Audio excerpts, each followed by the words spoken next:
Peace and blessings, peace and blessings. Just wanted to show you I'm practicing what is called grounding. Every morning now I get out of my walk out with no shoes on, just the process, right? But I just wanted to, as I was doing that this morning, just doing some grounding, walking, we just come after some rain.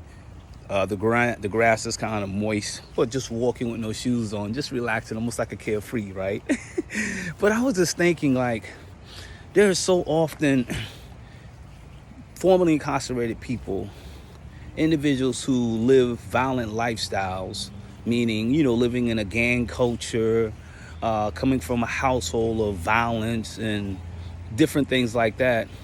It's very rare do we get time to process that trauma that we internalize, that we store within us for so long that it sits there, and we never find a way to release it to a way where we can become more effective healing and cleanse ourselves from all of the painful trauma that we just internalized for a long period of time.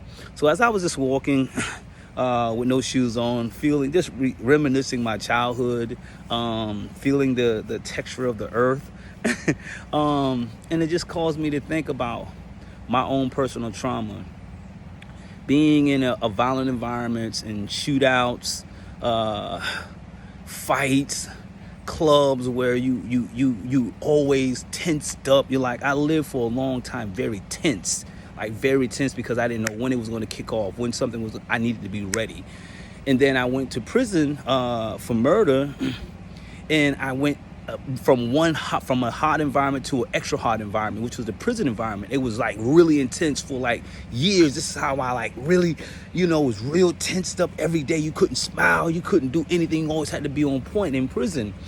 And now, as I've been released now for 6 years, I'm like really thinking about how living that life of trauma, intense, how that stuff affects the thinking process, how it affects your interaction with people, but how it affects you internally.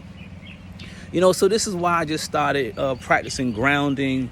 A part of my ritual in the morning, I pray, but now it's just coming outside and just walk, to be able to breathe, to process, release, cleanse. Because as a black man who have experienced a lot of things and have seen a lot, I know it is important for me to process this stuff. It's important for me to push this out, to cleanse and to gain clarity of my trauma and to relax. I'm talking about, when you're talking about a person that lived the majority of his life tense, this stuff affects your health. It affects everything about who you are as a person. So I just wanted to tell my brothers and sisters who have lived a life of violence and incarceration and have been living on edge with intensity, just relax. Find something that will allow you to just relax, release the tension out of your body, because it's time to let go. And that's what I feel. It's like time for me to let go. And I just want to encourage you to let go of those high, intense, stressful moments in your life. Start releasing the trauma.